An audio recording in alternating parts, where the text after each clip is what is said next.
Tahimik na binaybay ng binatang si Noah ang pasilyo papunta sa kwarto ni Father Sebastian. Nakasanayan na niya na siya ang gumigising sa pari ng baryo nila tuwing umaga. Siya ang nag-iisang kasama nitong nakatira sa kumbento at siya ang umaalalay dito dahil may edad na si Father Sebastian. Huminto si Noah sa tapat ng pinto ng kwarto ni Father Sebastian at hindi na siya kumatok. Binuksan niya ang pinto at sumalubong sa kanya ang tahimik na silid. Sa gitna ng silid ay naroon ang kama kung saan nakahiga ang pari at natutulog. Lumapit si Noah sa bintana at hinawi niya ang kurtina. Binuksan na rin niya ang bintana upang pumasok doon ang sariwang hangin. Father, nagluto na po ako ng almusal. Alam ko pong gusto niyo po ng daing na pusit na ibinigay ng matanda sa palengke kaya pinirito ko na po. Napatingin si Noah kay Father Sebastian na nakahiga pa rin sa kama.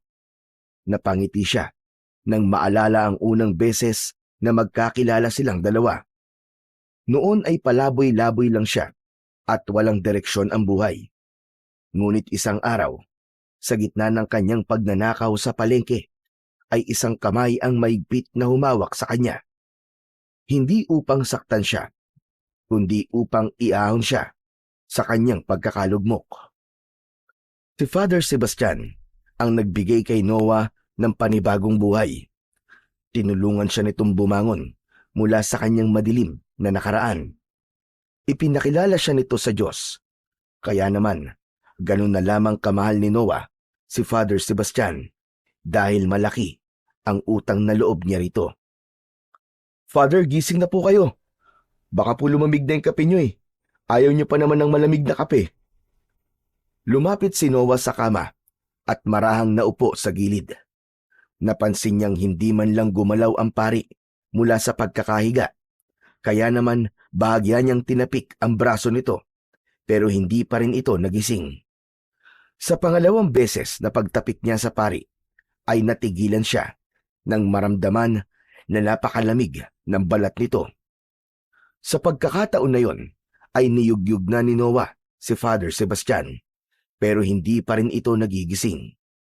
Idinikit niya ang tenga niya sa tapat ng puso nito at mas lalo siyang kinabahan nang mapagtantong hindi na tumitibok ang puso ng pari.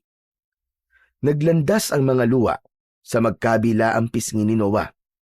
Hinawakan niya ang malamig na kamay ni Father Sebastian at hindi niya inalis ang tingin niya sa payapa nitong muka. Napakasakit para sa kanya na makalipas ang ilang taon ay tuluyan ng kinuha ng Diyos ang taong tumulong sa kanya upang makaahon sa lusak. Sa gitna ng tirik na araw ng tanghaling yon, ay nanatiling nakatayo pa rin si Noah sa tabi ng puntod ni Father Sebastian. Katatapos lang ng libing nito at wala ng tao roon bukod sa kanya.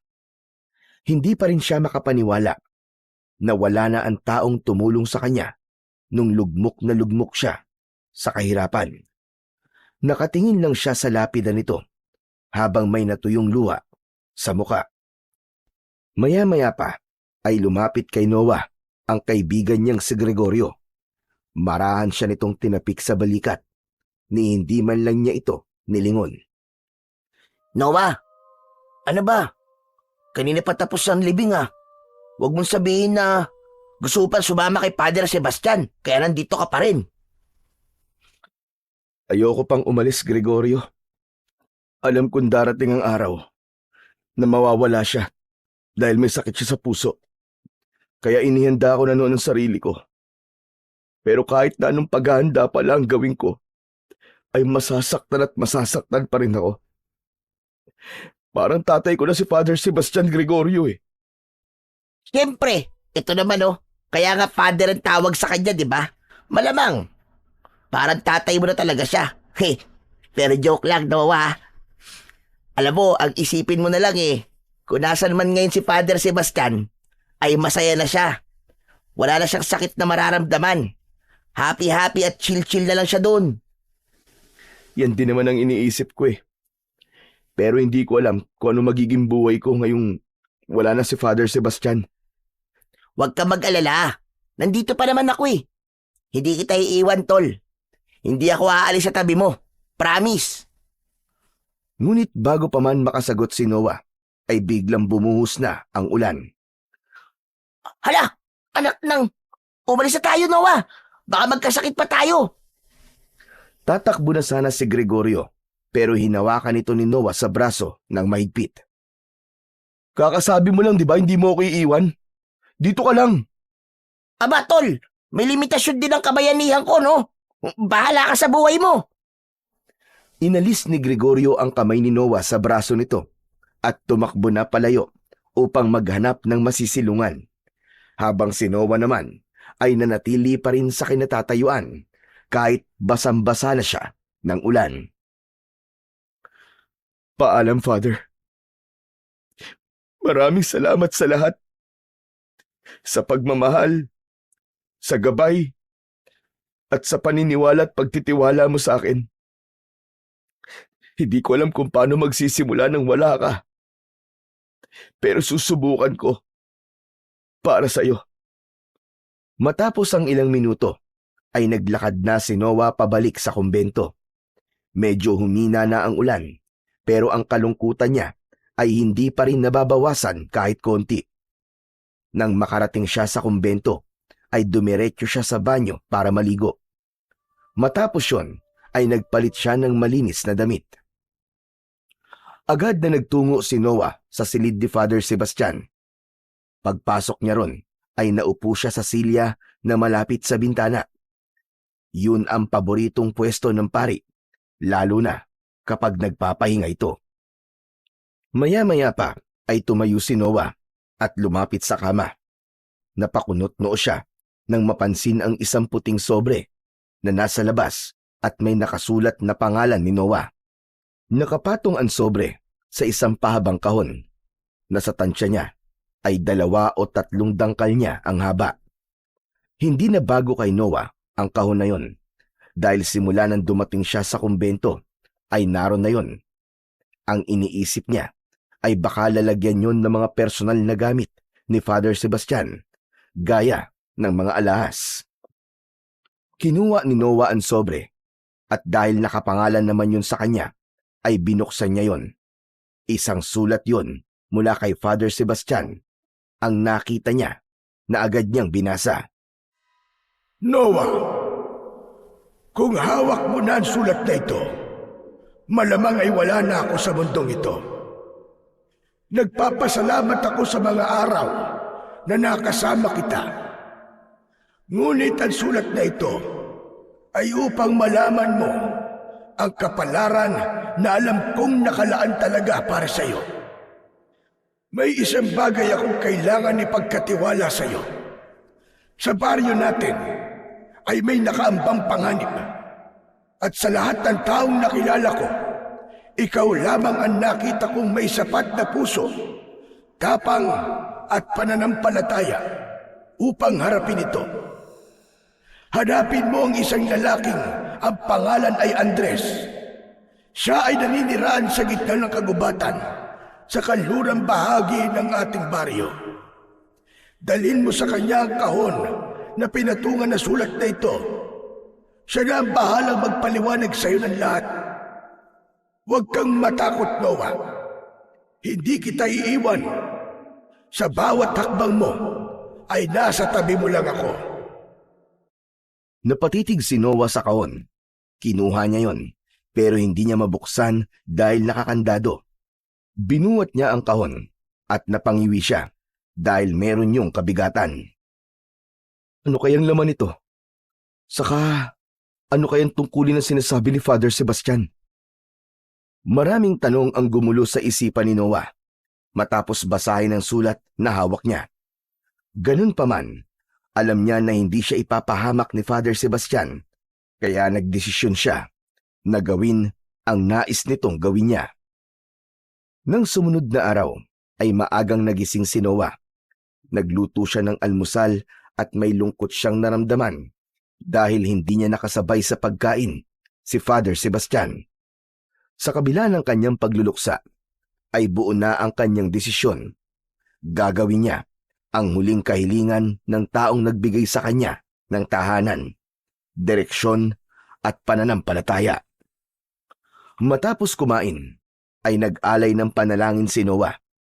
Pagkatapos magdasal, ay nilagyan niya ng lubid ang kahon at ginawan niya yon ng paraan para maisukbit sa kanyang likod upang hindi siya ganong mahirapan sa pagdadala nun. Lumabas si Noah ng kumbento habang nagsisimula pa lamang magliwanag ang paligid. Habang naglalakad papunta sa gubat, ay nakasalubong niya ang kaibigan niyang si Gregorio. Napakunot ang noo ni Gregorio nang mapansin ang kahon sa likod ni Noah. Aba, Noah, malayo pang mahal na araw pero nagpipinitensya ka na kagad. Anong pilitensya sinasabi mo? May kailangan lang akong gawin sa gubat kaya dala ko tong kahon na iniwan sa akin ni Father Sebastian. Ano ka mo, sa gubat? Aba, anong gagawin mo ron? May misa ba doon na hindi namin alam? Anong minsan sinasabi mo? May tao kong kailangan hanapin doon. Nag-iwan kasi sa akin ng sulat si Father Sebastian. Ang sabi niya, hanapin ko daw si Andres na nakatira sa gubat. Sigurado ka ba sa sinasabi mo, tol? Sa pagkakaalam ko, walang nakatirang tao sa gubat Mga baboy remote ahas lang nandun. Pero yun na nakalagay sa sulat ni Father Sebastian Parang huling habili niya yun, kaya kailangan ko talagang gawin. Saglit na natahimik si Gregorio. Tila nag-iisip ito ng malalim. O sige, wala naman akong gagawin ngayon Kung gusto mo, samahan na lang kita. Baka kung ano pang mangyari sa'yo dun mag-isa ka lang. Mabuti pa nga, para naman meron akong kakwentuhan habang naglalakad. Matapos yun, ay magkasabay silang tumungo sa daan papunta sa gubat. Bawat hakbang ni Noah ay lumalakas ang kaba sa dibdib niya. Wala man siyang ideya sa kung ano ang mangyayari sa kanila sa gubat, ay tila may kung anong puwersa na umihila sa kanya para wag nang tumuloy. Pero dahil sa utos yun ni Father Sebastian, naniniwala siya na kailangan niya yung gawin. Makalipas ang halos 2 oras na paglalakad sa gitna ng kagubatan, ay may pagod ng naramdaman si Noah at alam niyang ganun din ang kaibigan niyang si Gregorio. Hanggang sa narinig na nga niya ang pagrereklamo ng kanyang kaibigan. Ay nako, Noah, kanina pa tayo naglalakad pero wala naman tayo nakikitang bahay Bahay ng kagamba meron, pero bahay ng tao mukhang wala talaga. Anak ng, pagod na ako kakalakad natin Ang sakit na ng mga binti ko. Ikaw kasi, sasama-sama ka pa kasi sa akin tapos magrereklamo ka. Hindi naman sa ganun. Pero hindi ko inaasahang mapapagod tayo ng ganito Wala bang mapang ibinigay sa'yo si Father? Wala Kung meron, edi sana kanina ko pa ginamit. Basta ang sabi lang sa sulat, dito nakatira sa gubat yung Andres. Sa gitna ng kanilang paglalakad, ay huminto si Gregorio at nagpaalam kay Noah na iihi muna ito. Lumayo muna si Noah sa kanya. Umasa siya na sa ginawa niyang yun ay bigla na lang siyang makakakita ng kubo. Father Sebastian, tulungan niyo naman po akong makita ang bahay ng taong nais mong kausapin ko. Nagulat si Noah nang marinig niya ang malakas na pagtawag ni Gregorio sa kanya. Noah! Noah, halika! Bilisan mo, dali! Mabilis na tinakbo ni Noah ang kinaroroonan ni Gregorio. Nakatayo si Gregorio sa tabi ng isang puno. Bakit? Anong meron? Grabe, ang lakas ng bunganga mo Mamaya mabulabog mo mga engkanto dito Gising na mga engkanto ng ganitong oras, ano ka ba? Pero pare, tignan mo. Ayun may bahay. May itinuro si Gregorio kay Noah at tinignan niya yon. Isang maliit na kubo ang nakita niya. Nanlaki ang mga mata niya at hindi niya na napigilang mapangiti. Baka doon nakatira yung Andres na sinasabi mo, tol. Grabe, ikaw pa talaga nakakita Ayos, ang galing mo. Aba syempre, May silbi din ako paminsan-minsan, no? Napangiti si Noah at tumango. Sa wakas, tila may patutunguhan na ang kanilang paglalakad sa gubat. Ipinagdasal niya na sana ayun na nga ang bahay ng Andres na hinahanap niya. Hindi na nag-aksaya pa ng sandali ang magkaibigan at naglakad na sila palapit sa kubong nakita ni Gregorio. Maya-maya pa ay huminto na sila sa harapan ng kubo. Medyo sira na ang ilang bahagi nun. Ang dingding ay pinagtagpi-tagping daw ng anahaw na natuyo na. Tao po! Tao po! Patawad ko kung nakaabala kami. May tao po ba riyan? Ilang saglit ng katahimikan ang namayani hanggang sa biglang bumukas ang pinto. Nagulat si Noah nang mula roon ay lumabas ang isang matandang lalaki. Matangkad ito at may matikas na tindig sa kabila ng edad nito. Meron itong mahaba at puting balbas at sa isang kamay nito ay may hawak itong matalim na itak. Sino kayo? Ano ginagawa niyo rito? Halos mapatalon si Gregorio sa gulat at agad itong nagtago sa likod ni Noah. Noah, tol! Si Andres Bonifacio yata yan eh. Tignan mo, atapang nga tao. Naku, tol, umuwi na tayo. Baka tagain tayo niyan. Tumigil ka nga, Gregorio. Ang ingay mo. Sandali lang po Tatang, huwag po kayo magalit. Hindi po kami masasamang tao. Gusto ko lang pong itanong kung kayo po ba si Mang Andres? Napakunot ang noo ng matanda at muling itinaas ng bahagya ang itak. Bakit mo alam ang pangalan ko? Sino ka ba talaga? Ako po si Noah at ito naman pong kasama ko ay si Gregorio. Pinapunta po ko rito ni Father Sebastian. May iniwan po siyang sulat para sa akin. Nandito po yung kahon na sabi niya ay dalhin ko po sa inyo. Matapos mabanggit ni Noah ang pangalan ni Father Sebastian, ay napansin niyang biglang nagbago ang ekspresyon ng matanda. Mula sa pagiging matapang at handang lumaban, ay unti-unting lumambot ang mga mata nito. Ibinaba nito ang hawak na itak. Napansin din niya ang bumalot na lungkot sa muka ng matandang lalaki. Maya-maya pa ay umangat ang mukha nito at diretsong tumingin kay Noah. Halina kayo. Pumasok kayo. Marami tayong dapat na pag-usapan. Tumalikod na si Mang Andres at nauna itong pumasok sa kubo. Walang alinlangan na humakbang si Noah pero bigla siyang hinawakan ni Gregorio sa braso. Nang tumingin siya sa kanyang kaibigan, ay umiiling ito at bakas sa muka ang takot. Tol, talaga bang papasok tayo dyan? Kanina lang muntik na tayong tagain ng matandang yun eh. Baka mamaya, tol, sa loob niya ituloy ang pagtaga sa atin. Ayoko maging pork chop. Ang OA mo naman. Hindi naman niya tayo tatagain eh. Nagulat lang siguro siya sa pagdating natin. Nagulat? May itak sa kamay, nagulat? Aba, gano'n na ba nagugulat ngayon? Alam mo, kung natatakot ka, edi dito ka na lang sa labas. Pero ako, papasok ako. Mabilis ang naging hakbang ni Noah at hindi na siya lumingon pa. May tiwala siya sa sulat at huling kahilingan ng paring naging ama-amahan niya. Sa kanyang puso ay nararamdaman niyang ang lahat ng ito ay may dahilan. Hindi na rin nakatiis si Gregorio at sumunod na rin ito sa kanya. Pagpasok nila sa loob ng kubo, ay nakita nila ang mga lumang kasangkapan doon. May isang maliit na altar sa isang sulok ng kubo, habang si Mang Andres naman ay nakaupo sa sahig na kawayan. Sige na, maupo na muna kayo. Malayo ang nilakad nyo. Wala akong maiahain sa inyo. Pero kung tubig ang kailangan nyo, ay meron ako dito. Ayos lang po, Mang Andres. Hindi po kami nagpunta rito para kumain. Ang gusto ko lang po ay malaman po kung ano po ba talaga ang dahilan kung bakit pinapunta po ako rito ni Father Sebastian. Ibinaba ni Noah ang kahon mula sa kanyang likod at marahang inilapag yon sa gitna nila. Napatingin si Mang Andres sa kahon. Isang saglit ng katahimikan ang lumipas bago ito muling nagsalita. Ibig sabihin, ay patay na pala si Father Sebastian. Alam niyo na po.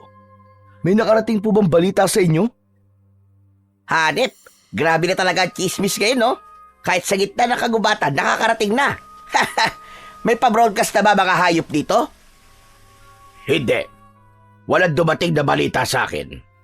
Pero nasabihin mong pinapunta ka rito ni Sebastian, ay alam ko na dahil yon ang usapan namin. Usapan? Ano pong usapan? Bata pa lang kami, ay magkaibigan na kami ni Sebastian.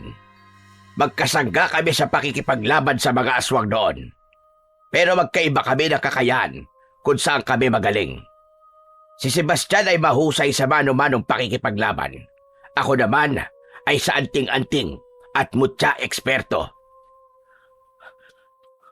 Hindi ko alam na si Father Sebastian pala isang manunugis ng aswang. Pero ang kahon po, ano po bang laman yan? Hindi sumagot si Mang Andres. Sa halip, dahan-dahan itong tumayo at naglakad papunta sa sulok ng kubo. May kinuha itong maliit na kahon na yari sa kahoy. Nang bumalik ito, ay binuksan ito ang kahon at tumambad sa kanila ang isang susi. Inabot ni Mang Andres ang susi kay Noah. Agad naman niya yung tinanggap at matamang tinignan. Hindi niya na kailangan pang magtanong kung para saan ang susing yon. Maingat niyang isinuksok ang susi sa kandado ng kahon. Nang makarinig siya ng mahinang tunog mula sa kandado, ay binuksan niya na kagad ang kahon. Napasinghap si Noah nang makita nila ang laman ng kahon. Nasa loob nun ang isang mahabang krusipiho o crucifix na kulay ginto. Halos 2 dangkal ang haba ng crucifix at napakakintab nito. Kung ganyan pala, pinamanahan ka ni Father Sebastian ng gintong krusipiho. Aba, ayos Noah. Mayamang ka na kapag nabenta mo yan. Hindi pwedeng ibenta ang krusipiho na yan. Napatingin si Noah kay Mang Andres. Kita sa mukha ng matanda ang seryosong ekspresyon habang tinititigan ang krusipihong nasa loob ng kahon. Mang Andres, ano po ba ang krusipiho na yan? Yan ang ginamit ni Sebastian doon sa pakikipaglaban sa mga aswang. Pero upang mas maging mabisa ang sandatang yan, ay niligyan ko yan noon ng isang makapangyarihang mutya. Ang mutya ng araw. Ang puting batong nasa gitna ng krusipiho, ang mutya na tinutukoy ko. Nanginginig ang mga kamay ni Noah. Nang kunin niya ang krusipiho mula sa loob ng kahon. Para siyang may hawak na sagradong bagay na hindi niya alam kung karapat-dapat ba niyang hawakan. Kaya po ba gusto ni Father Sebastian na daling ko to sa inyo? Para ibigay ko ang crucifix na ito sa inyo? Hindi, Noah. Hindi ko na kaya makipaglaban pa sa mga aswang dahil matanda na ako. Matagal na akong huminto sa gawain na yan. May usapan kami noon ni Sebastian na kung sakaling mamamatay siya, ay may papupuntahin siyang tao dito sa aking kubo na siyang pagkakatiwalaan niya ng krusipiho. Aba, kung ganon, ibig sabihin, isa sa atin ang tagapagmana, Noah. Ay nako, pasensya na. Pero hindi ko ata kakayanin yan. Marami akong ginagawa. Ayoko na lang dagdag na responsibilidad. Tumigil ka nga! Ang ingay-ingay mo, Gregorio. Sabit ka lang naman sa pagpunta rito eh.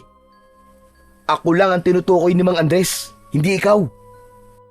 Kung ikaw, Noah, ang pinapunta rito ni Sebastian, ibig sabihin ay ikaw ang napili niya.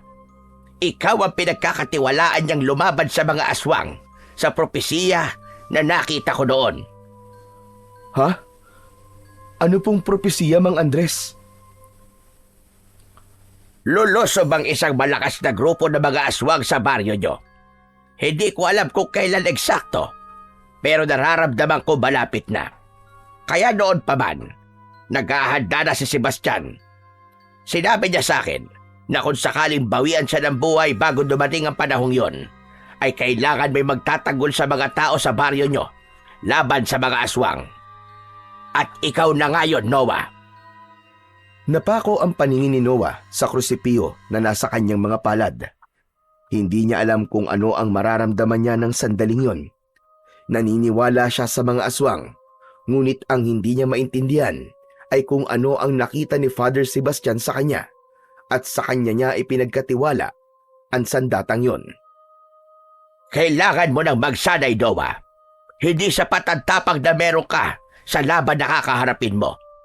Kailangan mong matutunang gamitin ang krusipiho sa tamang paraan. Mang Andres, paano ko po ito magagamit ng tama? Wala po akong alam sa pakikipaglaban eh.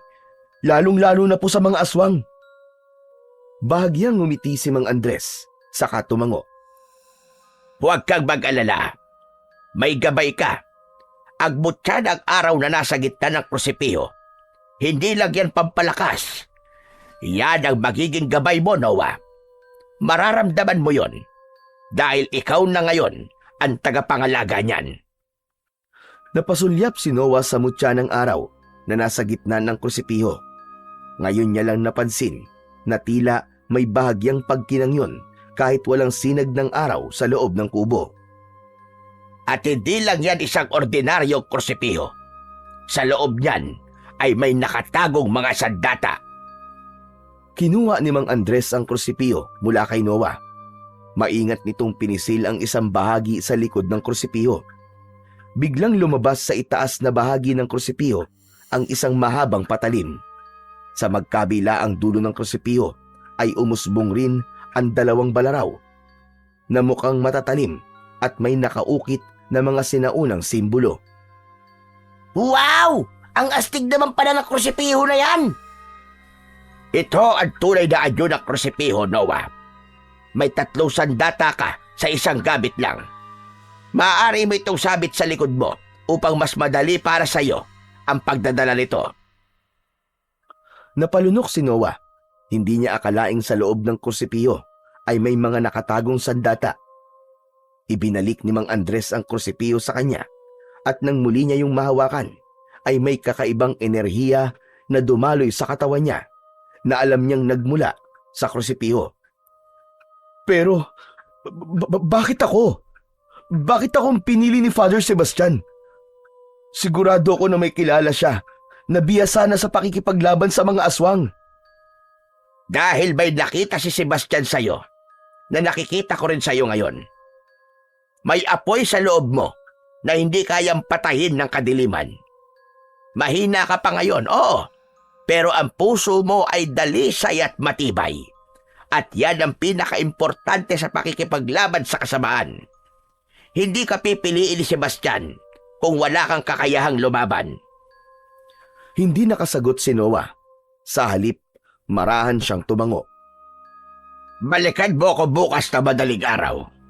Magsisimula na tayo sa iyong pagsasanay. Kaya magpahinga ka at ihanda mo ang iyong sarili. Tumango si Noah. Tumayo siya mula sa pagkakaupo at muling isinilid ang krusipiho sa kahon. Isinukbit niya yon sa kanyang likod. Tumayo na rin si Gregorio at nagunat ng katawan. Ay, nako! O ano, tol? Pwede na ba tayo umalis? Gutom na ako eh. Ikaw talaga! Seryoso na yung pinag-uusapan dito pero pagkain pa rin na nasa utak mo. Napakasiba mo talaga eh. Sige na. Makakaalis na kayo. Basta tandaan mo ang lahat ng pinag-usapan natin, Noah. Kung handa kang tanggapin ang responsibilidad na kasama ng krusipiho at ng mutya, ay magbalik ka dito bukas ng madaling araw. Matapos magpaalam, ay lumabas na sa kubo sina Noah at Gregorio. Sa paglalakad nila palayo, ay tahimik lang si Noah. Ngunit sa loob-loob niya, unti-unting lumiliwanag ang isang tiyak na katotohanan na simula sa araw na yon ay isang malaking pagbabago sa buhay niya ang mangyayari. Mataas na ang sikat ng araw habang naglalakad sina Noah at Gregorio sa kagubatan pabalik sa kanilang baryo. Malalim ang iniisip ni Noah dahil hindi niya inasahan ang mga nalaman niya sa pagpunta niya sa bahay ni Mang Andres. Hanggang sa sandaling yon ay hindi pa rin siya makapaniwala na minsang naging manunugis ng aswang si Father Sebastian. Sa tagal nilang magkasama, kahit isang beses ay wala itong nabanggit sa kanya tungkol sa bagay na yon. O paano ba yan? Tagapagtanggol ka na pala ngayon, pare. Noah the Aswang Slayer. Ha! Ang astig ah. Hindi ko naman to pinangarap eh. Pero kung ito ang iniwan ni Father Sebastian para sa akin, tatanggapin ko. Siguro ito talaga ang gusto niya. Talagang mahal na mahal niya ang baryo natin. Kasi kahit wala na siya, ay gusto niya pa rin merong magbabantay dito laban sa mga kampo ng kadiliman. Hindi. Gusto lang niya ng libreng security guard para sa baryo natin. Oy, joke lang ha. Napailing si Noah, pero hindi niya napigilang matawa ng mahina. Loko ka talaga. Pero seryoso, tol. Iba yung naramdaman ko kanina habang hawak ko yung krusipiho. Para bang nasa tabi ko lang si Father Sebastian. Parang ginagabayan pa rin niya ako kahit wala na siya. Nung una, gusto ko lang malaman kung bakit niya ako pinapapunta kay Mang Andres. Hindi ko akalain na isang responsibilidad pala ang ibibigay niya sa akin. Kung ako yan, siguro hindi ko tatanggapin. Pupunta na lang ako sa puntod ni Father Sebastian at sasabihin ko sa kanya na, Father Sebastian, pasensya na. Wala sa job description ko yan eh. Tahimik silang nagpatuloy sa paglalakad.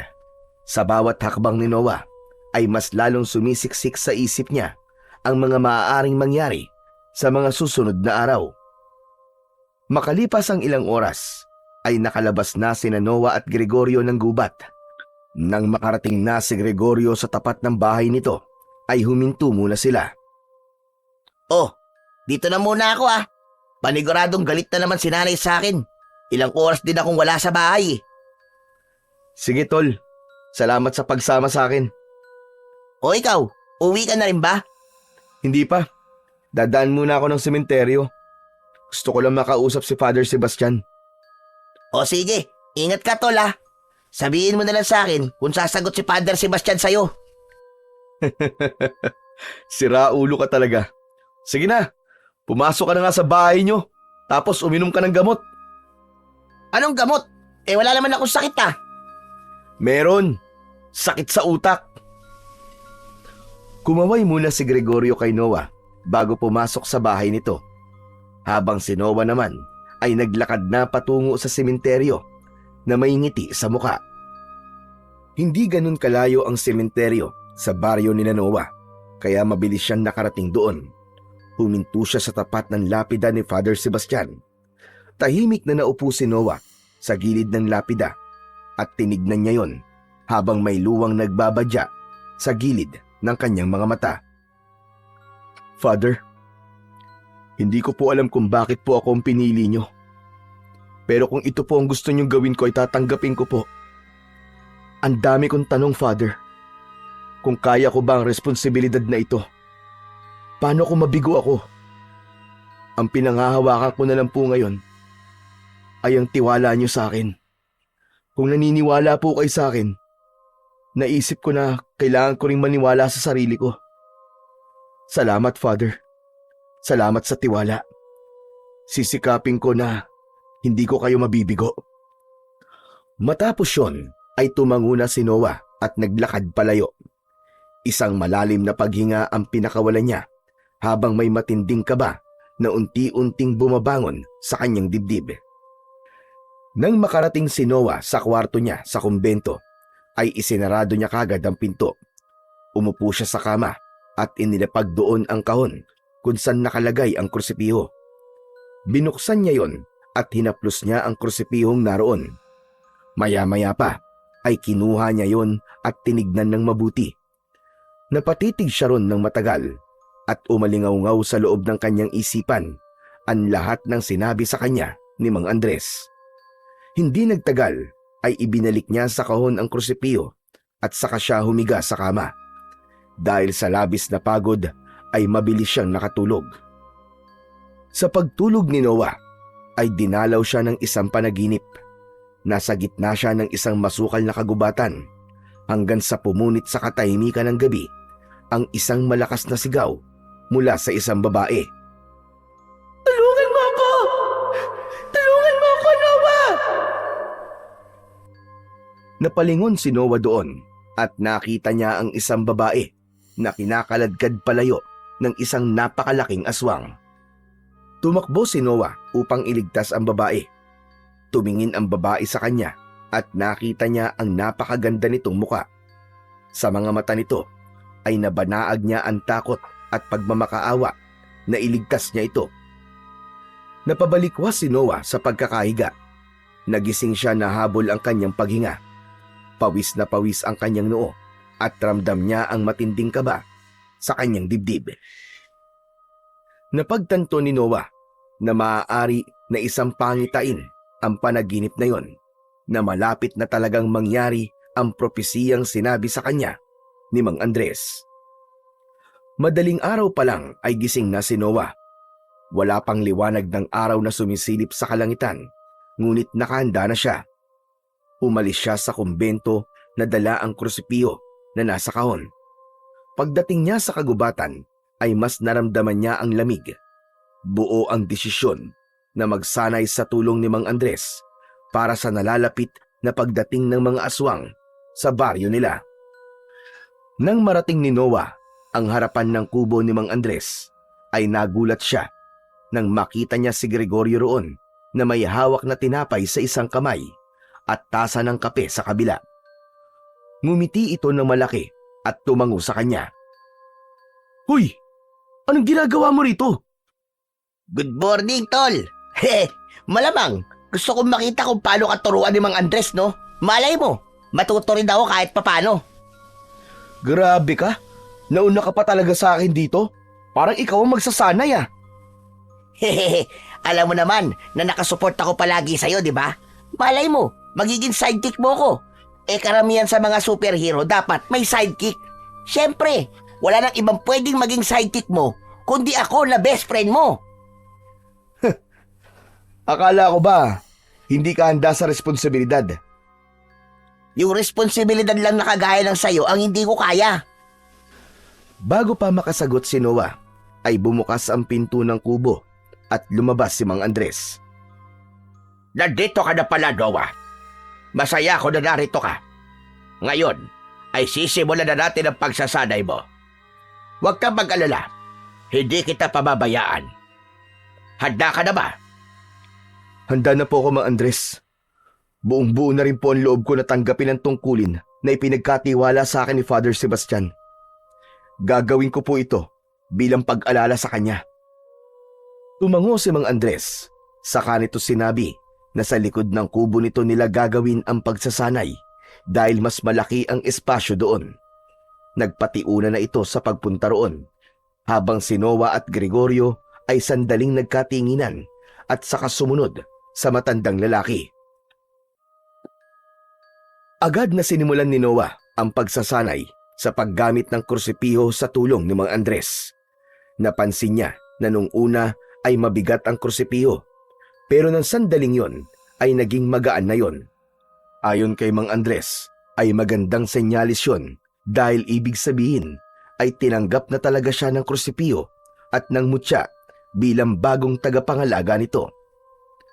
Detalyado na itinuro sa kanya ni Mang Andres kung paano palabasin mula sa krusipiho ang dalawang balaraw sa magkabila ang dulo nito at ang mas mahabang patalim na nakatago sa mas mahabang katawan ng krusipiho. Sinasanay niya ang kanyang mga kamay na hawakan ang mga yon na parang bahagi na yon ng kanyang katawan. Habang ginagabayan siya ni Mang Andres sa wastong galaw, pagsalakay, pagdepensa at pag-iwas, ay nakaupo naman sa isang tabi si Gregorio na tahimik na nanonood lamang sa kanila. Nang sandaling yon, ay labis na sineryoso ni Noah ang pagsasanay nila ni Mang Andres, lalo na't nakasalalay sa kanya ang kaligtasan ng mga tao sa baryo nila. Iniiwasan niya na saka siya maghahanda kapag nasa harapan na nila ang panganib. Para sa kanya, mas mabuti na ang maging handa bago pa dumating ang unos. Matapos ang ilang oras na pagsasanay, ay halos bumigay na ang mga tuhod ni Noah sa pagod. Humihingal pa siya habang nakaupo sa lupa. Ang kamay niya ay nanginginig pa habang dahan-dahang ibinabalik ang mga patalim sa krusipiho. Sa di kalayuan Si Gregorio naman ay nakahiga sa damuhan habang may nakatakip na sombrero sa muka. Sa tagal ng pagsasanay ni Noah at Mang Andres ay nakatulog na ito na para bang mas pagod pa ito kumpara sa kanya. Maya-maya pa, lumabas si Mang Andres mula sa kubo. May dala itong 2 tasa ng mainit na salabat at inabot nito ang isa kay Noah. Umupo ito sa harap niya at matiim siyang tinignan. Mahusay ang ipinakita mo sa unang araw ng pagsasanay natin, Noah. Nakikita ko na likas sa iyo ang pagiging mandirigma. Pero tandaan mo na hindi lang lakas ang kailangan sa pakikipaglaban.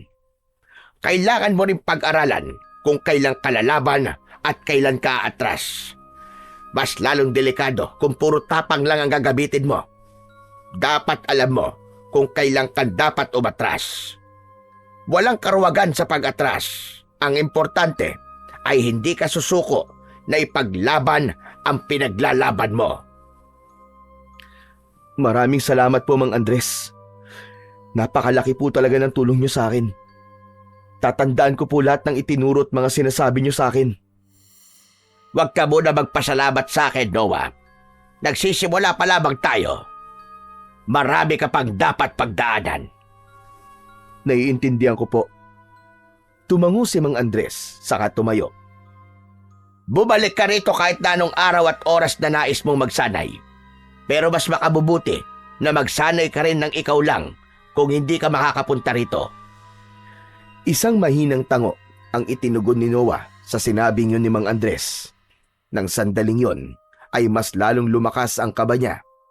Nararamdaman niya na nalalapit na talaga ang araw kung saan kakailanganin niya ng gamitin ang krusipiho at ang mutya sa tunay na pakikipaglaban. Sa mga sumunod na araw ay nagpatuloy si Noah sa kanyang matinding pagsasanay sa tulong ni Mang Andres. Kapag hindi siya nakakapunta sa kubo ni Mang Andres, ay hindi niya sinasayang ang kanyang oras. Mag-isa siyang nagsasanay sa isang bakanting lupa sa likod ng kumbento. Dumating na rin ang bagong pari sa baryo na si Father Luis. Gaya ni Father Sebastian ay mabait din ito. Nang malaman ito na noon pa man ay sa kumbento na nakatira si Noah, ay hinayaan pa rin niya ito na manatili siya roon. Isang gabing matapos mag-ensayo si Noah sa likod ng kumbento, ay naglakad na siya sa gilid ng simbahan upang pumasok. Napahinto siya nang may natanaw siyang figura sa may harap ng simbahan. Isang babae ang nakatayo roon, na waring nakatitig sa pintuan ng simbahan. Nakaitim ito, mahaba ang buhok at animoy may hinahanap. Tila may kung anong humila sa kanya para lapitan ang babae. Habang papalapit si Noah sa babae, ay napakunot ang noo niya. Pamilyar ang mukha nito na parang nakita niya na ito pero hindi niya matukoy kung saan o kailan. May dalang traveling bag ang babae kaya nahinuha niya na galing pa ito sa ibang lugar o baryo. Miss, pasensya na. Gusto mo bang pumasok sa simbahan? Sarado ng simbahan eh. Bumalik ka na lang bukas ng umaga. Lumingon ang babae sa kanya. Agad niyang napansin ang lungkot at takot sa mga mata nito. Hindi ako magsisimba. May hinahanap akong tao. Hinahanap ko si Father Sebastian. Ha? Si Father Sebastian? Pasensya na, miss. Hindi mo ba alam na patay na siya? Halos 1 buwan na rin ang nakakaraan. Mas lalong nalungkot ang babae sa narinig. Hindi ito nakapagsalita na para bang tinatansya nito kung nagsasabi ba ng totoo o hindi ang kaharap. Miss, sandali lang. Ano ba talaga ang kailangan mo kay Father Sebastian? Si Father Sebastian lang ang gusto kong makausap. Siya ang dahilan kung bakit ako nandito. Pero kung patay na siya, aalis na lang ako. Patalikod na sana ang babae nang bigla itong natigilan. Napansin ni Noah na nakatingin ito sa krusipiho na hawak niya. Bakas sa mukha ng babae ang pagtataka at gulat. Oh, Akala ko ba aalis ka na, miss? Ang kursipiho na yan. Kay Father Sebastian yan, hindi ba? Paano mo nalaman? Sagutin mo ang tanong ko. Bakit nasa iyo ang kursipiho na yan? Ipinagkatiwala sa akin to ni Father Sebastian. Sino ka ba talaga? Ako nga pala si Clara. Kung ganun, ay ikaw na pala ang bagong tagapangalaga ng kursipiho at ang mutya ng araw. Napamaang si Noah. Napatingin siya sa kursipihong nasa kamay niya. Saka muling tumingin kay Clara. Noah.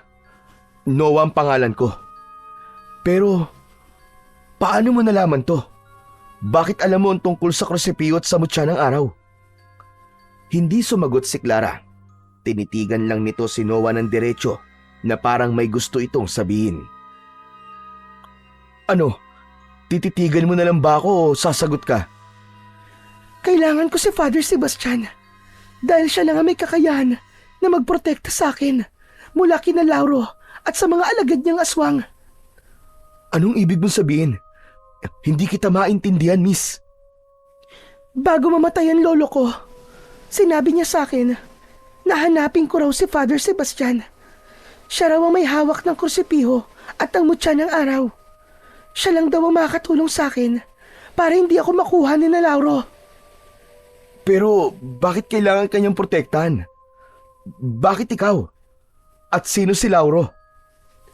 Hindi pa man nasasagot ni Clara ang tanong na yon ni Noah, ay bigla siyang may narinig na mahinang kaluskos mula kung saan. Pareho silang natigilan at sabay na napalingon sa pinanggalingan ng tunog. Napahawak si Noah sa hawakang parte ng kursipiho habang nakikiramdam. Nilakasan niya ang kanyang pakiramdam at naging alerto siya. Iba ang pakiramdam niya sa paligid. Parang may kung anong panganib ang nakaamba sa kanila ng mga oras na yon. Hanggang sa lumitaw sa kadiliman ang dalawang aswang. Naglalaway ang mga yon at nanlilisik ang mga mata. Umaangil ang dalawa na parang mababangis na hayop na handang umatake. Mabagal na naglakad ang mga aswang papalapit kina Noah at Clara. Napaatras si Clara at agad na nagtago sa likod ni Noah. Takot na takot itong napakapit ng maigpit sa damit niya. Noah, tulungan mo ko. Huwag mo akong hayaan makuha nila. Parang awa mo na. Huminga ng malalim si Noah at hinarap ang dalawang aswang. Pakiusap! Umalis na kayo! Huwag na kayo magsimula ng gulo dito! Anong ginagawa mo? Hindi uubra ang pakikipag-usap mo sa kanila. Kahit anong pakiusap mo, hindi aalis sa mga yan. Gamitin mo ang kursipiho at ang mutya ng araw para labanan ang mga yan. Napatingin si Noah sa krusipihong hawak niya. Nanumbalik sa kanya ang mga araw ng pagsasanay niya at ang mga tagubilin ni Mang Andres. Huminga siya ng malalim, saka sinabit ang kursipiho sa kanyang likod. Mabilis niyang inilabas mula roon ang dalawang balaraw na nakatago sa magkabilaang dulo ng kursipiho. Matapang na tumayo si Noah habang hawak ang mga sandata. Napakabilis ng tibok ng puso niya. Hindi dahil sa takot, kundi dahil sa pagkasabik, sapagkat sa wakas ay magagamit na niya ang mga ginawa niya sa pagsasanay sa unang pagkakataon.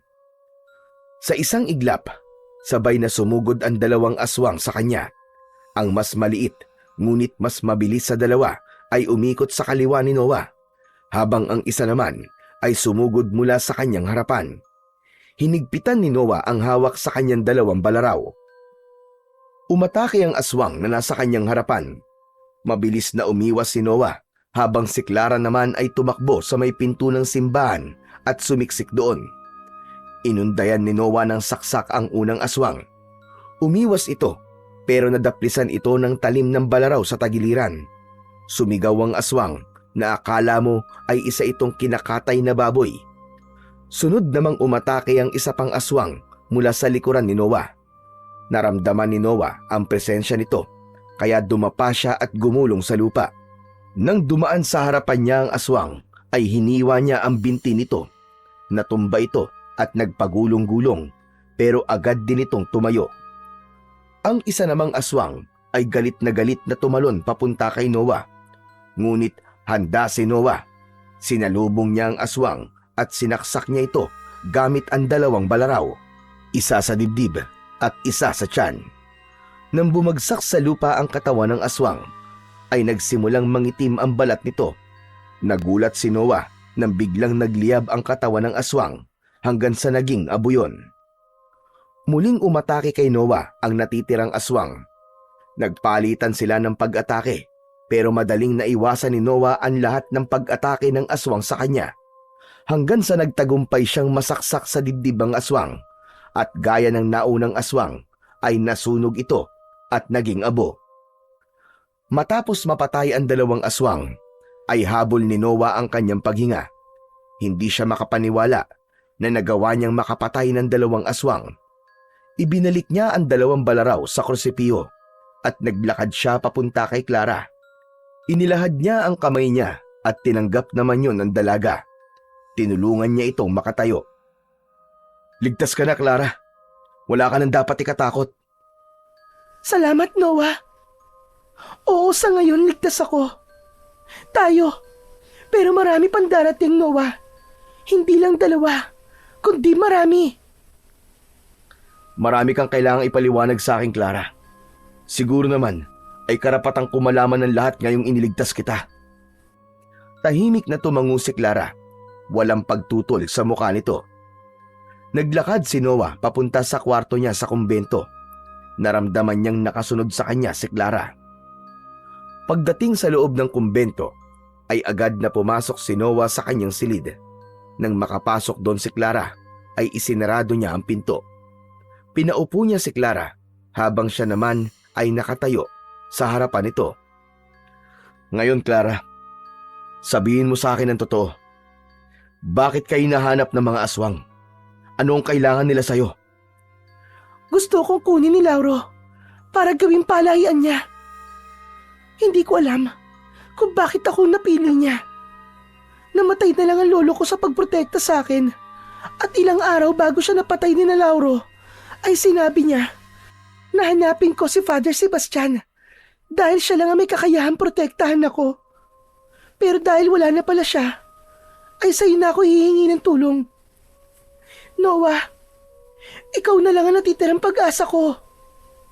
"Sino ba si Lauro? Kanina mo pa binabanggit ang pangalan niya eh."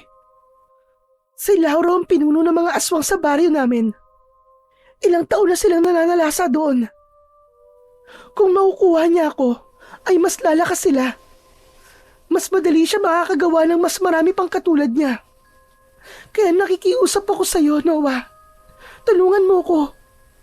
Ayokong magamit sa kasamaan. Ayokong dumami pa ang mga tulad ni Lauro. Huminga ng malalim si Noah hanggang sa naalala niya ang isa sa mga sinabi sa kanya noon ni Mang Andres. "Tutulungan kita. Poprotektahan kita hanggat kaya ko. Pero mukhang ito na ang simula ng katuparan ng propesiya na sinabi ni Mang Andres." Anong propesiya? "May kaibigan si Father Sebastian. Mang Andres ang pangalan niya. Ang sabi niya, darating ang panahon na lulusob ang mga aswang dito sa baryo namin. Sa tingin ko, ang pagdating mo rito ang hudyat na mangyayari na nga ang propesiyang yun." Yumuko si Clara sabay iling. Wala akong intensyong magdala ng gulo dito sa inyo. Gusto ko lang sanang matapos na ito. Ayoko lang na magtagumpay si Lauro sa plano niyang gawin akong palayaan. Naiintindihan kita, Clara.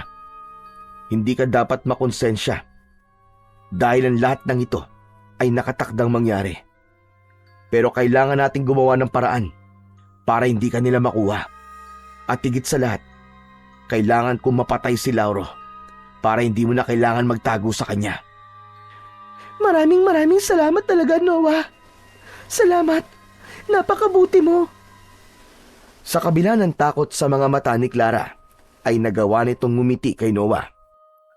Alam ni Noah na delikadong kupkupin niya si Clara, pero hindi niya rin kayang pabayaan ito, lalo na't alam niya na kung gagawin niya yun, ay mas lalakas ang puwersa ni na Lauro at ng mga alagad nitong aswang. Makalipas ang ilang sandali, ay tahimik na ang silid ni Noah. Tulog na si Clara sa kama niya habang siya ay naglatag ng banig sa sahig at doon humiga. Gusto na rin niyang matulog pero mailap ang antok sa kanya. Kahit na anong pwesto ang gawin niya ay hindi siya mapakali. Ilang beses siyang pumikit pero nanatiling gising ang diwa niya. Paulit-ulit na bumabalik sa isipan niya ang sinabi ni Clara. Hanggang sa umupo si Noah at tinitigan niya si Clara na mahimbing na natutulog. Payapa ang mukha nito pero alam niya na sa likod nun ay takot na takot ito. Kailangan ko makausap si Mang Andres. Baka alam niya kung anong tama at maganda naming gawin. Bumalik sa pagkakahiga si Noah. Mariin niyang ipinikit ang kanyang mga mata at kinumbinsi niya ang sarili na matulog na. Naniniwala siya na simula sa gabing yon ay magsisimula na ang napakalaking pagbabago sa buhay niya. Hindi lang si Clara ang kailangan niyang protektahan mula sa mga aswang, kundi maging ang kanilang buong baryo. Pagsapit ng madaling araw ay bumangon na si Noah. Tinignan niya muna ang natutulog pa rin na si Clara bago siya lumapit dito. Maraan niyang niyugyog ang balikat nito. Nang magising ang dalaga, ay may pagtataka siya nitong tinignan. Pasensya na Clara kung ginising kagad kita, pero kailangan nating umalis dahil meron tayong pupuntahan. Saan tayo pupunta? Kay Mang Andres, kailangan nating malaman kung ano ang dapat nating gawin. Sa ngayon kasi, ay wala pa akong maisip na tamang gagawin natin. Tumango si Clara at tahimik na tumayo. Itiniklop nito ang kumot at inayos ang pagkakasalansan ng mga unan. Lumabas ng kwarto niya si Noah at nagtungo siya sa kusina. Nagtimpla siya ng kape at kumuha ng tinapay. Iniligay niya yon sa tray at sa kanya binalikan si Clara. Inilapag niya ang tray sa maliit na lamesa na nasa tabi ng kama. O Clara, kumain ka muna. Mahaba-haba ang lalakarin natin eh. Maraming salamat, Noah. Tahimik na kinuha ni Clara ang tasa ng kape at uminom. Si Noah naman ay umupo habang nakatanaw sa bintana. Matapos ang ilang minuto ay natapos na sa pagkain si Clara. Tumayo na ang dalaga at kinuha ang bag nito. Anito ay handa na itong umalis. Walang imikan silang lumabas ng kumbento. Sinalubong sila ng malamig na simoy ng hangin sa labas. Umasa si Noah na may magandang ideya na maiisip si Mang Andres sa sitwasyon nila ng sandaling yon. Makalipas ang ilang minutong paglalakad, ay nakarating na sina Noah at Clara sa kagubatan. Tahimik pa rin silang naglalakad. Bahagya ng sumisikat ang araw ng oras na yon, kaya kahit papano ay maliwanag na ang kanilang dinadaanan. Bahagyang nauuna sa paglalakad si Noah habang nakasunod naman sa kanya si Clara. Maya-maya pa ay nagsalita si Clara dahil tila nainip na ito. Ang tahimik ng baryo niyo, Noah. Napakalayo sa baryo kung saan ako nanggaling. Tama ka, Clara. Pero sigurado ko na mawawala rin ang katahimikang ito dahil nandito na mga aswang. Pasensya na. Alam ko nga kung dahilan kung bakit nandito sa baryo niyo mga aswang. Ano ka ba, Clara? Napag-usapan na natin yan, di ba? Saka alam ko na kung buhay pa si Father Sebastian, ay tutulungan ka rin niya. Malaki kasi ang utang na loob ko sa kanya.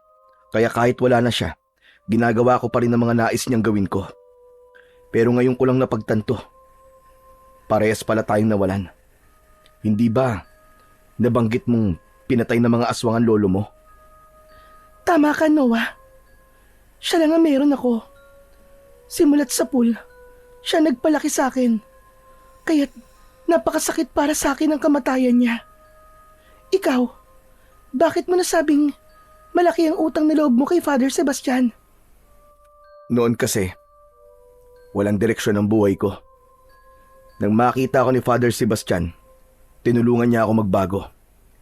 Inilayo niya ako sa bisyo ko at sa mga taong walang naibibigay na magandang impluensya sa akin. Kung hindi dahil kay Father Sebastian, malamang nasa sementeryo o kaya nasa kulungan na ako ngayon. Mahal na mahal ni Father tong baryo namin. Kaya kahit hindi ako taga rito, mahal ko na rin ito at lahat ng taong nandito. Kaya pala ang tapang mo kagabi. May pinaglalaban at pinoprotektahan ka. Pasensya ka na ha, kung nadamay ka at ang baryo nyo sa gulong dala ko. Yang ka na naman Hindi mo kasalanan ng gulong nangyayaring to. Kung meron mang dapat sisihin, ay walang iba kundi si Lauro at ang mga alagad niya. Huminto sila sandali sa ilalim ng malaking puno ng balete. Huminga ng malalim si Noah at tumingin sa malayo. Konti na lang at makakarating na tayo sa bahay ni Mang Andres. Sana Noah, matulungan niya tayo. Huwag ka mag-alala, Clara. Siguradong matutulungan niya tayo. Magkaibigan sila ni Father Sebastian, kaya mapagkakatiwalaan natin siya. Nagpatuloy na sila sa kanilang paglalakad. Hindi na sila nag-usap pa hanggang sa makalipas pa ang halos 1 oras ay natanaw na nila ang kubo ni Mang Andres. Nang nasa harap na sila ng kubo ni Mang Andres ay napakunot ang noo ni Noah nang makita na naroon ang kaibigan niyang si Gregorio. Nakaupo ito sa mahabang upuan sa labas ng kubo habang kausap si Mang Andres. May kinakain na pandesal ang kaibigan niya at may hawak pa itong isang tasa ng umuusok na kape. Pagkakita sa kanya ni Gregorio ay ngumiti ito ng malaki sabay tango. Oh, ano na namang ginagawa mo rito, Gregorio? Ano pa nga ba? Di nakikialmusal. Masarap kasi itong latik na palaman sa tinapay na ginawa ni Mang Andres Ikaw talaga, pambihira ka. Ginawa mo pang karinderya tong bahay ni Mang Andres Baka naman nakakaabala ka na sa kanya. Hindi, Noah. Wala problema sa akin kung puntahan ako rito ni Gregorio.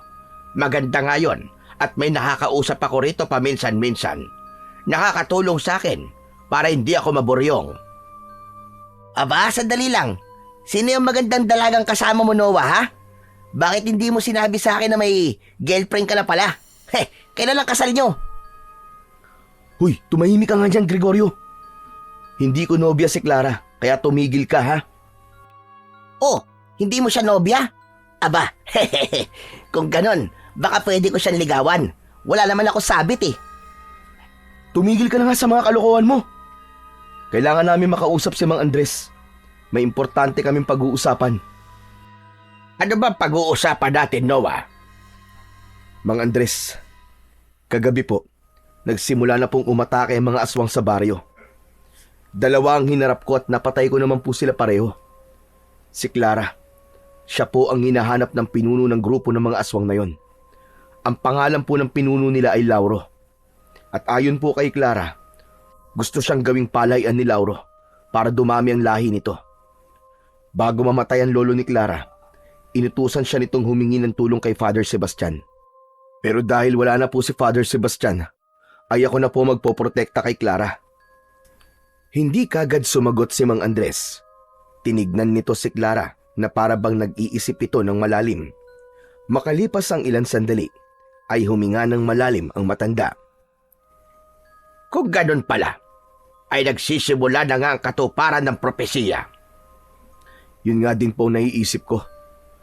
Kaya po ako naparito para itanong po kung ano ang pinakamainam nating gawin para maprotektahan po si Clara at ang buong baryo. Matagal bago sumagot si Mang Andres. Tila sinusukat nito ang kabuuan ng sitwasyon at ang bigat ng panganib na darating. Mabuti at nagsimula ka na magsanay sa paggamit ng kursipiho. Pero tandaan mo, Noah, wag na wag nating hahayaan na makuha ni Lauro si Clara. Dahil kapag nangyari yon, magiging mabilis ang pagdami ng lahi nila. Mas makabubuti kung dito muna sa kubo ko magtago si Clara. Malayo ito sa sentro ng baryo at ligtas siya mula kay Lauro at sa mga alagad nito. Ikaw naman, Noah, magbantay ka sa baryo. Kailangan maging handa tayo sakaling sumalakay ulit ang mga aswang. Biglang lumapit si Gregorio kay Clara at hinawakan ng kamay ng dalaga. Nagulat naman si Clara sa ginawang yon ng kaibigan ni Noah. Huwag ka mag-alala, Clara. Sasamahan ko si Mang Andres sa pagprotekta sa'yo dito. Hindi kita pababayaan. Parang aswang ka rin yata, Gregorio eh. Natatakot ako sa'yo. Agad na lumapit si Noah at marahas na inalis ang kamay ni Gregorio mula sa pagkakahawak kay Clara. Hoy Gregorio, hindi mo dapat hinahawakan ng kahit na sino, lalo na mga babae na walang permiso sa kanila. Napakamot sa batok si Gregorio at tila napahiya. Ang mabuti pa, ikaw na lang ang sumama sa akin sa pagbabantay sa baryo, Gregorio. Mas mapapakinabangan ka ron. Clara, payag ka ba sa suwestyon ni Mang Andres? Oo, kung makakatulong yun para hindi ako makuha ni Lauro at para makaligtas din ng baryo, ay papayag ako. Tumango si Noah at humarap kay Mang Andres. Kami na pong bahala sa pagbabantay. Ingatan niyo po si Clara, Mang Andres. Tumango si Mang Andres. Kahit paano ay nabawasan naman ang kaba ni Noah at ang takot niya na makuha ni Lauro si Clara. Hindi niya alam, pero simula nang malaman niya ang sitwasyon ni Clara ay nagkaroon na siya ng kagustuhan na protektahan ito. Simula noon ay gabi-gabi nang nagbabantay si Noah sa baryo nila kasama ang kaibigang si Gregorio. Naghahati sila sa paglibot sa mga kalye at sa paligid ng mga bahay. Palaging dala ni Noah ang krusipiho para handa siya kung sakaling magkaroon ng biglaang labanan. Habang ang mga tao ay mahimbing na natutulog, sila ni Gregorio ay sinisiguro na ligtas ang lugar. Paminsan-minsan ay dinadalaw ni Noah si Clara sa kubo ni Mang Andres upang masiguro na ayos lang ito. Sa bawat gabing lumilipas, dama ni Noah ang bigat ng responsibilidad sa kanyang balikat, hindi lamang para kay Clara, kundi para sa buong baryo. Isang gabi, tahimik na nagroronda sina Noah at Gregorio sa kanilang baryo. Nakasabit sa likod ni Noah ang krusipiho, habang si Gregorio naman ay may dalang itak. Hindi alam ni Noah, pero maalinsangan ang hangin ng gabing yon na para bang may panganib na paparating. Hanggang sa may narinig silang mga sigawan ng mga tao. Mabilis na nagkatinginan ang dalawa, sa kasabay na tumakbo patungo sa pinagmumulan ng kaguluhan. Sa pagdating nila sa gitna ng baryo, ay bumungad sa kanila ang nakakatakot na tanawin. May mga taong nagtatakbuhan habang nagtutulakan. Nakita ni Noah kung bakit tumatakbo ang mga tao, at yun ay dahil sa isang kumpol ng mga aswang. Sa unahan ng mga yon ay isang may kalakihang aswang ang naroroon. Agad naramdaman ni Noah ang kakaibang lakas ng aswang na nasa unahan. Huminto ang malaking aswang at tinignan ang mga taong naroon. Ako si Lauro, ang pinuno ng mga aswang na nasa inyong harapan. May hinahanap akong dalaga na nagngangalang Clara. Ilabas niyo siya at ibigay sa akin. Kung ibibigay niyo siya sa akin, ay walang kailangang masaktan sa inyo. Sisiguraduhin kong hindi dadanak ang dugo sa baryong ito. Humakbang si Noah paunahan at walang takot niyang tinignan si Lauro ng diretso sa mga mata nito. Sa wakas ay nakaharap na niya ang pinuno ng mga aswang na tinutukoy ni Clara. Wala rito ang babaeng hinahanap mo. Umalis na kayo rito at huwag kayong manggugulo.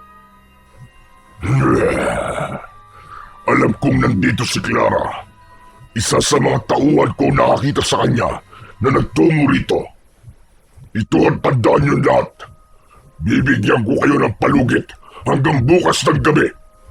Kung hindi niyo may ihaharap si Clara sa akin, ay sasalakay kami rito at sasabihin ko na agad sa inyo na marami ang mamamatay.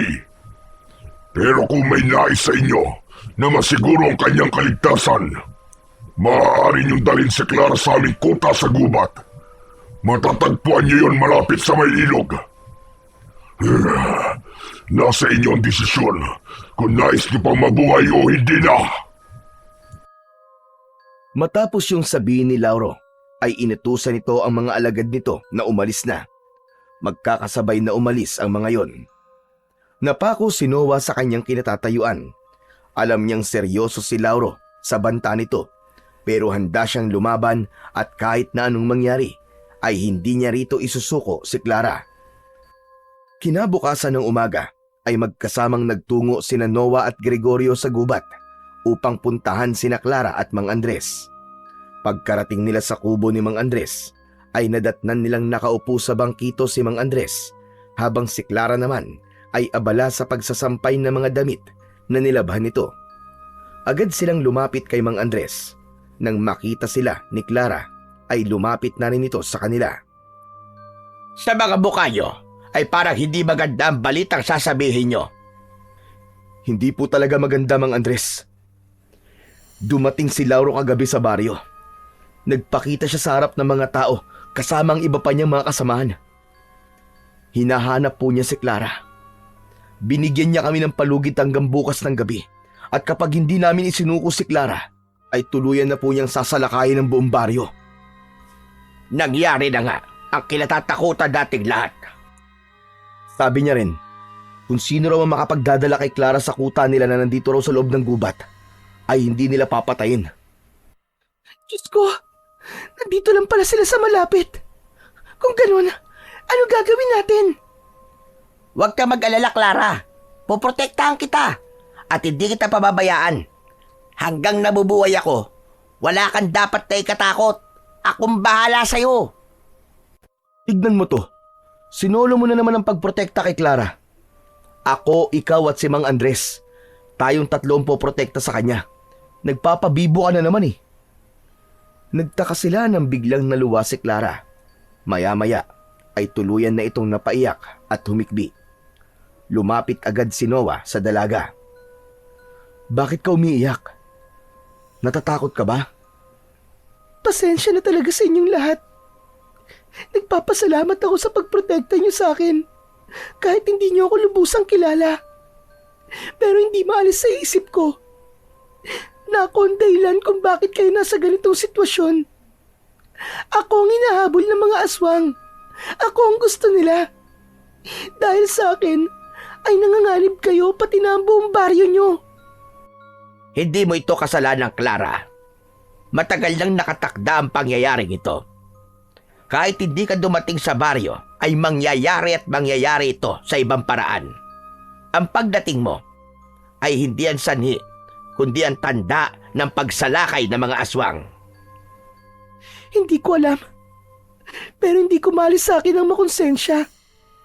Mas mabuti pa yata isuko ko na lang ang sarili ko kay Lauro. Kung inong ikaliligtas ng baryo nyo, ay handa na akong isakripisyo ang sarili ko. Alam mo mangyayari kapag isinuko mo sarili mo sa kanya, Clara. Isa pa, hindi tayo sigurado kung tutupad niya si Lauro sa sinabi niya na hindi siya sasalakay sa baryo kapag nakuha ka niya. Tandaan mo, marami sa mga aswang ang tuso. Sa kabila ng mataas na emosyon ni Clara, ay nanatiling tahimik si Noah. Kanina pa siya nag-iisip ng dapat nilang gawin upang matalo si Lauro at ang mga alagad nito. Hanggang sa isang ideya ang biglang pumasok sa utak niya dahil sa sinabi ni Clara na isusuko na lang nito ang sarili niya kay Lauro. Tama si Clara. Ano? Anong ibig mo sabihin na tama siya? Mas mabuti nga siguro na isuko na lang natin siya. Ano? Naiibang ka na ba, Noah? Akala ko ba poprotektahan natin siya? Anong sinasabi mong isusuko na lang natin siya? Hindi yun ang ibig kong sabihin. May naisip akong paraan, Gregorio. Kung gusto ni Lauro sa Clara, ay ibibigay natin siya. Marahang gumuhit sa labi ni Noah ang isang ngiti. Matapos yun, ay ipinaliwanag na niya ang gagawin nila at kahit ang mga kasama niya ay pumayag sa planong naisip niya. Alam nilang magiging mapanganib ang susunod nilang hakbang, ngunit para kay Clara at sa baryo, handa silang gawin ang lahat. Pagkatapos na makipag-usap kina Clara at Mang Andres, ay agad na bumalik sina Noah at Gregorio sa baryo. Tinipon nila ang lahat ng mga kalalakihan at kinausap nila mga ito ukol sa panganib na maaaring mangyari sa baryo nila mamayang gabi. Ipinahayag ni Noah ang plano nilang salakayin ng kuta ng mga aswang bago pa man maisakatuparan ni Lauro ang balak nitong salakayin ang kanilang lugar. Aniya, wala silang ibang mapagpipilian kundi ang lumaban kaysa ang mga aswang ang unang umatake sa kanila. Iba-iba ang naging tugon ng mga kalalakihan. May ilan na agad na tumanggi dahil hindi kayang ipagsapalaran ang sariling buhay sa laban na wala silang katiyakan kung mananalo sila. Ngunit may ilan ring hindi nagdalawang isip at nagsabi na handa ang mga ito na lumaban. Hindi man ganun karami ang nagkaroon ng lakas ng loob na lumaban. Para kay Noah ay sapat na yon upang magkaroon sila ng kahit na konting pag-asa na manalo sa laban nila mamayang gabi. Ipinaliwanag na rin ni Noah sa mga kalalakihang pumayag na umatake sa kuta ng mga aswang ang gagawin ng mga ito. Tiniguro niya na naintindihan ng lahat ang plano nila bago niya pinauwi ang mga yon. Kinagabihan, habang nasa kwarto niya si Noah sa kumbento, ay may narinig siyang katok sa pinto. Binuksan niya yon at bumungad sa kanya ang kaibigan si Gregorio na may dalang isang bayong. Agad niyang pinapasok ang kaibigan na bakas ang takot at kaba sa muka. "Dala mo na ba yung pinapadala ko sa'yo?" Tumango si Gregorio at inilapag ang bayong sa lamesa. Mula roon ay inilabas nito ang isang bulaklaking duster na may palamuti sa laylayan at isang kupas na balabal. Kay nanay to, tol. Paborito niyang duster to, kaya sigurado ako magagalit siya kapag nalaman niyang kinuha natin to. Huwag mo nang isipin ang galit ng nanay mo. Isipin mo na lang ang mga taong maliligtas mo dahil sa duster na yan. Sige na, magpalit ka na ng damit. Hindi na nagreklamo si Gregorio at pumasok na ito sa maliit na banyo sa kwarto ni Noah. Makalipas ang ilang minuto ay lumabas ito na suot ang duster. Nakasuot din sa ulo nito ang balabal na parang belo. Halata sa mukha nito ang kaba at pagkailang habang si Noah naman ay hindi mapigilang mapahagalpak ng tawa dahil sa itsura ni Gregorio. "Hanep ah! Nanay na nanay ang datingan mo dyan, Gregorio ah! Kamukha ka pala ni Aling Panyang na tindera ng cool sa palengke." Sige, tumawa ka lang ng tumawa. Kapag ikaw hindi tumigil sa pagtawa sa akin, aayaw ako dito. Ikaw na lang ang pagsusuotin ko nito. Ito naman di na mabiro. Masyadong matampuin. Alam mo, ikaw lang ang pwedeng magpanggap na si Clara kasi maliit ka eh. Baka kapag ako nagsuot niyan, makahalata ka agad si Lauro. Napailing na lang si Gregorio habang si Noah naman ay pinipigilan ang tumawa upang hindi na mapikon ang kanyang kaibigan. Bago umalis ng kumbento at magtungo sa kuta ng mga aswang, ay pumunta muna si Noah sa dating silid ni Father Sebastian. Nakasabit na sa likod niya ang krusipiho. Pagpasok niya sa silid ng pari, ay tumayo siya sa malaking larawan nito na nakasabit sa dingding. Saglit niya yung tinignan bago siya nagsalita na para bang nasa harapan lamang niya ang namayapang si Father Sebastian. "Father Sebastian, kung nasan ka man po ngayon, sana po igabayan niyo po kami. Hindi ko po alam kung tama po ang ginagawa ko. Pero ayoko masayang ang buhay ng mga tao rito. Gusto kong lumaban dahil naniniwala ko na ito rin ang gusto niyong mangyari. At ito ang tama." Ilang saglit pa siyang nanatili roon at pagkatapos ay nagdesisyon na siyang lumabas ng simbahan. Sa labas ng simbahan ay naroon na si Gregorio at ang mga kalalakihan na sasama sa laban nila. Lahat ay may kanya-kanyang dalang sandata, gaya ng itak, sibat at matitigas na kahoy. Matapang na humarap si Noah sa lahat ng naroon. "Alam niyo na ang gagawin niyo mga kasama.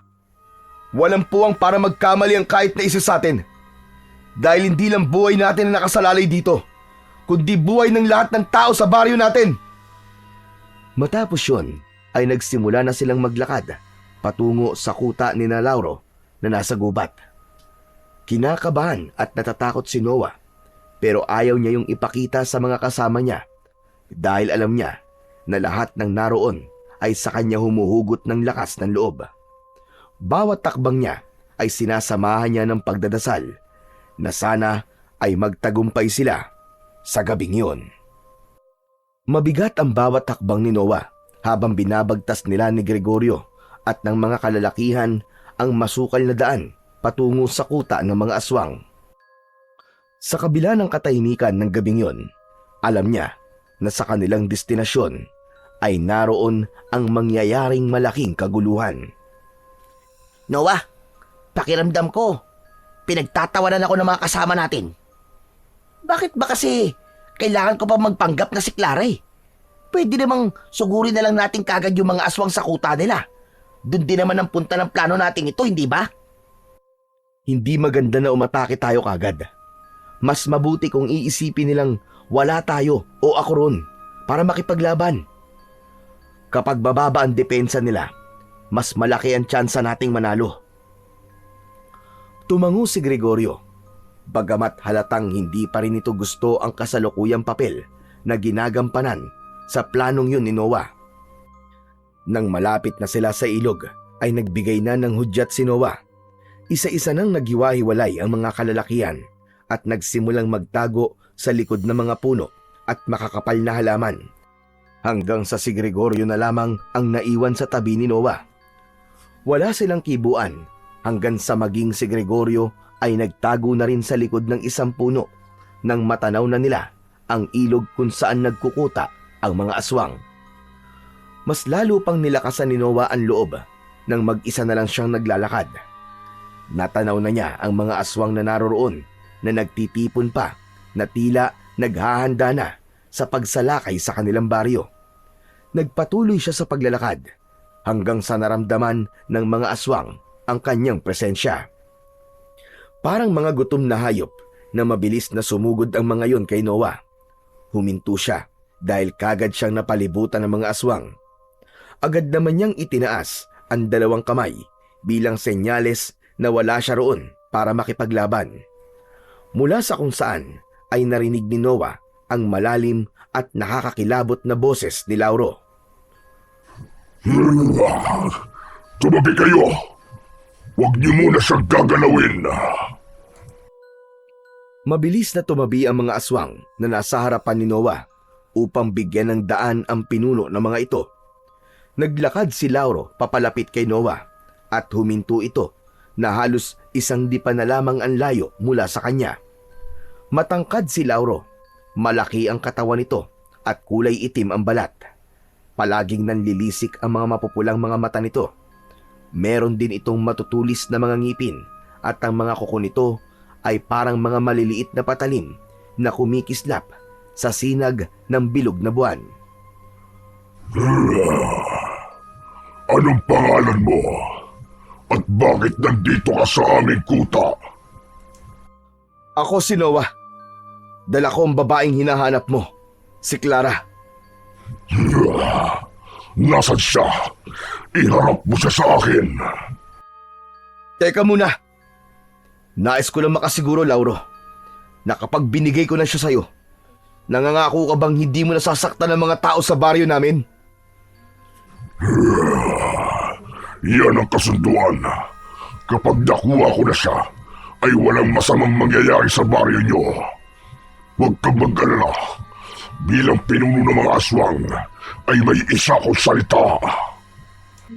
Lumingon si Noah sa kanan at saka sumigaw. Clara! Halika na! Lumabas ka na sa pinagtataguan mo!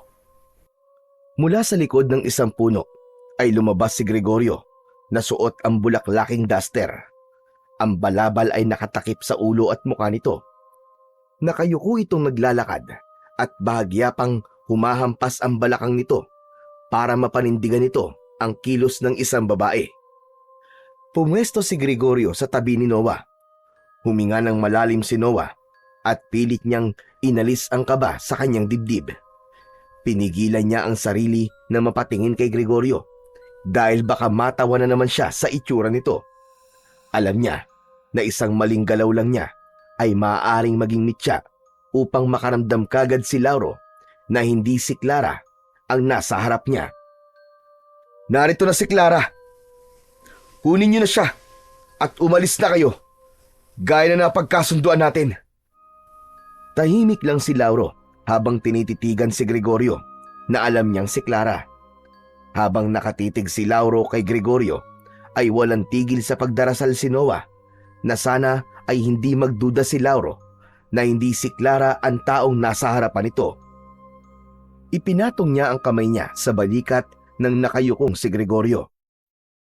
Sige na, sumama ka na sa kanya, Clara.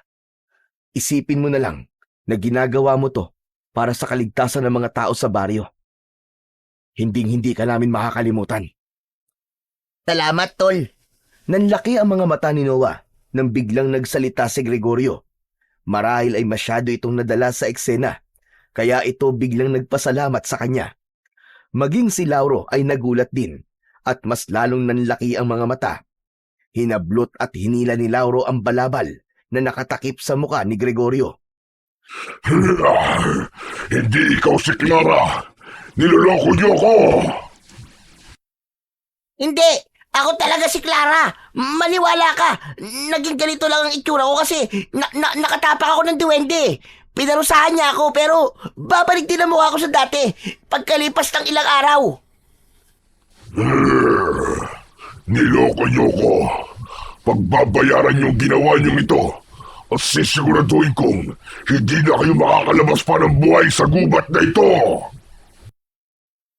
Alam ni Noah na hindi yun ang orihinal nilang plano, pero wala na siyang magagawa dahil nangyari na ang hindi dapat mangyari. Inilagay niya ang dalawa niyang daliri sa bibig at malakas siyang pumito. Mula sa iba't ibang direksyon ay biglang nagsulputan ang mga kalalakian mula sa kanilang mga pinagtataguan, habang hawak ang kanika nilang mga sandata. Sabay-sabay na sumugod ang mga yon na ikinagulat ng mga aswang. Agad namang inilabas ni Gregorio ang itak mula sa loob ng duster nito, habang si Noah ay inabot ng dalawang kamay ang magkabila ang dulo ng krusipiho na nasa kanyang likod, at mula roon ay hinugot niya ang dalawang balaraw. Isang aswang ang agad na sumugod kina Noah, pero inunahan niya ito ng saksak ng balaraw sa dibdib. Agad itong nilamon ng apoy hanggang sa tuluyan yung naging abo. Hindi na nag-aksaya pa ng oras si Noah. Umikot siya sa paligid at lahat ng aswang na kanyang nakita ay sinasaksak niya gamit ang kanyang mga balaraw. Labis ang determinasyon niyang manalo sa laban, lalo na't nakikita niya ang mga kasamahan niya na matapang din na nakikipaglaban sa mga aswang. Sandaling huminto si Noah upang hanapin si Lauro. Luminga siya sa paligid pero hindi niya makita kung saan nagpunta ang pinuno ng mga aswang. Sa paligid niya ay patuloy ang pakikipaglaban ng mga kasama niya sa mga aswang, pero alam niya na sa sandaling yon, ang kailangan niyang makaharap ay si Lauro, ang pinuno ng mga aswang. Lauro! Magpakita ka! Harapin mo ako, duwag! Laking gulat ni Noah nang may biglang sumunggab sa likod niya at kinagat siya ng mariin sa kanyang balikat. Naramdaman niya ang pagbaon ng matutulis na ngipin sa kanyang laman, kaya impit siyang napasigaw. Kahit hindi niya nakikita kung sino ang nasa likod niya, alam niyang si Lauro yon. Kapag napatay ko na kayong lahat dito, ay isusunod ko na mga tao sa baryo nyo. Wala akong ititira bilang kabayaran sa panluloko nyo sa pinuno ng mga aswang na kagaya ko. Sa tingin mo ba, ay hahayaan kong mangyari yon? Mahigpit na hinawakan ni Noah ang dalawang balaraw at sinaksak niya yon ng sabay sa magkabila ang balikat ni Lauro, na naging dahilan para mapasigaw ito at mapaatras. Ngunit hindi nagliyab si Lauro matapos itong masaksak ni Noah ng balaraw. Nagkaroon ito ng sugat, pero hindi ito naging abo gaya ng mga alagad nito. Sa pagkakataon na yon, ay napagtanto ni Noah na tunay na hindi ordinaryong aswang lamang si Lauro. Matalim ang mga matang tinignan ni Lauro si Noah. Ngumisi ito ng malaki at mabilis nitong hinugot ang 2 balaraw na nakabaon sa magkabilaan nitong balikat. Matapos yun, ay itinapon nito ang mga balaraw sa malayo. Ngayon sabihin mo, ano panlaban mo sa akin? Ngayong wala ka na sandata. Diyan ka nagkakamali! Huwag kang masyadong mayabang! Inabot ni Noah ang kursipiyo sa likuran niya at mula sa pinakamahabang bahagi nun ay hinugot niya ang mas mahabang patalim. Nanlaki ang mga mata ni Lauro nang makitang meron pa palang natatagong sandata si Noah. Kahit na ano pang sandata ang ilabas mo, ay hindi ka pa rin mananalo sa akin. Biglang tumakbo si Lauro palapit kay Noah. Ngunit nang malapit na ito sa kanya, ay bigla itong kumabig pakaliwa at inikutan siya ng mabilis. Alam niyang nililito siya ni Lauro, lalo na't wala siyang ideya kung kailan ito aatake. Pero tinalasan ni Noah ang kanyang mata. Ramdam niya na bibigyan siya ng kakayahan ng mutya ng araw na nasa krusipiyo para masundan niya ang mabilis na galaw ni Lauro. Hanggang sa umatake na si Lauro kay Noah, iniumang nito ang matatalas nitong kuko sa kanya, pero sinalag niya yon gamit ang kanyang patalim. Nanlisik ang mga mata ni Lauro nang masugatan ang kamay nito, ngunit hindi yun sapat para sumuko ang kalaban ni Noah. Mas lalo na itong nagalit sa kanya. Nagpalitan sila ng mabibilis at mababangis na atake. Muntik nang makalmot ni Lauro si Noah sa dibdib, pero mabilis siyang nakaatras. Mataas na tumalon si Lauro at dumapo ito sa isang sanga ng puno at mula roon ay bumulusok ito pababa sa direksyon ni Noah. Mabilis naman ang naging pagkilos ni Noah. Itinapat niya ang patalim kay Lauro at dahil sa bilis nito ay hindi na ito nagkaroon pa ng pagkakataon para makaiwas. Diretsyong tumagos ang patalim sa tiyan ni Lauro. Napaatras si Lauro. Masyadong malalim ang pagkakasaksak dito ni Noah, kaya sigurado siyang labis itong naapektuhan. Hindi na nagsayang ng pagkakataon si Noah. Mabilis siyang lumapit kay Lauro at itinarak niya sa tapat ng puso nito ang patalim. Sisigaw pa sana si Lauro, pero biglang nagliyab ang buong katawan nito. Mabilis na hinugot ni Noah ang patalim sa katawan ng kalaban. At nang bumagsak na sa lupa ang nasusunog nitong katawan, ay masaya niya itong pinanood. Unti-unting kinain ng apoy si Lauro hanggang sa tuluyan na yung naging abo. Matapos mapatay ni Noah si Lauro, ay agad siyang sumugod sa mga natitirang aswang upang tulungan ang kanyang mga kasama. Isa-isa nilang pinabagsak ang mga alagad ni Lauro at dahil wala na ang pinuno ng mga yon, ay madali na lang nilang natalo ang mga yon. Hindi nagtagal ay wala ng aswang ang natira. Nasunog ng lahat. Nagsigawan sina Noah dahil sa kasiyahan at tagumpay nila sa laban sa mga aswang. Nakangiting lumapit si Gregorio kay Noah at inabot nito ang 2 balaraw na itinapon kanina ni Lauro. Tahimik naman na kinuha ni Noah ang mga yon at magkasabay niya yung ibinalik sa krusipiyo. Sunod niyang ibinalik ang mahabang patalim doon. Hindi nagtagal doon sina Noah at nagsimula na silang maglakad palabas ng kagubatan. Hindi na sila makapaghintay na sabihin sa mga tao sa baryo nila na ligtas na silang lahat sa banta ng mga aswang at wala na silang dapat na ikatakot. Matapos na magtungo sa baryo nila, ay sunod na nagpunta sina Noah at Gregorio sa bahay ni Mang Andres. Pagpasok nila sa kubo ng matanda, ay nakita nila na nagdadasal sina Mang Andres at Clara. Naramdaman ng mga ito ang presensya nila, kaya agad na tumayo ang dalawa sa pagkakaluhod at sinalubong sila. Wala na. Tapos na. Napatay na namin si Lauro at wala na rin natira sa mga alagad niya. Kaya malaya ka na, Clara. Malaya na rin ang baryo namin. Agad na tumingin si Clara kay Gregorio. Napansin ni Noah ang kakaibang ningning sa mga mata nito. Tila hindi nakapagpigil si Clara at mahigpit nitong niyakap si Gregorio. Akala ko hindi na ulit kita makikita, Greg. Salamat sa Diyos at buhay ka. Napatingin si Noah sa dalawa at napakunot ang noo niya. Sandali nga lang. Kayong dalawa? May hindi ba kayo sinasabi sa akin, ha? Biglang lumuwag ang pagkakayakap ni Clara kay Gregorio. Napaatras ito at napayuko. Si Gregorio naman ay napakamot sa batok at umiwas ng tingin kay Noah. Aba, Noah, hindi mo ba alam? Palaging magkausap ang dalawang yan habang naglalakad dito sa gubat. Walang Jo. Ang tinik mo rin talaga no, Gregorio? Pero di bale, saka na natin pag-usapan yan. Ang mahalaga ay buhay tayong lahat at ligtas na ang baryo natin at si Clara mula kay Lauro at sa mga alagad niya. Maraming salamat, Noah. Huwag ka lang sa akin magpasalamat, Clara. Hindi ko yun magagawa kung wala si Gregorio, ang mga kalalakihan sa baryo, at ang krusipiyo ni Father Sebastian.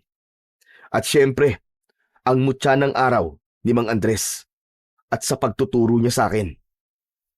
Pero hindi natin maitatanggi na napakalaki ng ambag mo sa pagkapanalo natin laban sa mga aswang, Noah.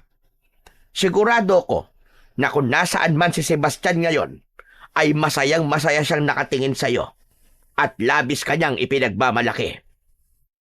Hindi napigilan ni Noah ang mapaluha nang mabanggit ni Mang Andres si Father Sebastian. Naniniwala si Noah na kahit wala na si Father Sebastian, ay patuloy pa rin siya nitong ginagabayan sa lahat ng bagay, lalo na habang nakikipaglaban sila kanina sa mga aswang. Makalipas ang ilang araw, ay tuluyan ng bumalik sa normal ang takbo ng buhay sa baryo ni Noah. Pinili ni Clara na manatili roon at hindi na rin nito inilihim ang relasyon nito kay Gregorio. Samantala, si Noah ay piniling tahakin ng landas ng pananampalataya. Isa yung desisyon na bunga ng kanyang paghanga at pasasalamat kay Father Sebastian. Sa loob ng seminaryo ay mas pinanday niya ang kanyang pananalig, lakas ng loob at malasakit sa kapwa. Makalipas lamang ang ilang taon, bumalik si Noah sa kanilang baryo bilang bagong pari sa simbahan nila roon. Siya rin ang paring nagkasal kina Gregorio at Clara. Matapos yun, ay muling kinuha ni Noah ang krusipiyo kay Mang Andres na pansamantala niyang pinatago rito. Napagtanto niya na maaaring muli niya yung kailanganin. Mas mabuti nang nasa tabi niya ang sandatang minsan nagligtas hindi lang sa buhay ng isang babae, kundi sa kanilang buong baryo. At sa pamamagitan ng krusipiyong may mutya ng araw, at sa pananalig sa Diyos na siyang pinakamakapangyarihan sa lahat, naniniwala si Father Noah na kailanman ay hinding-hindi magwawagi ang kasamaan laban sa kabutihan.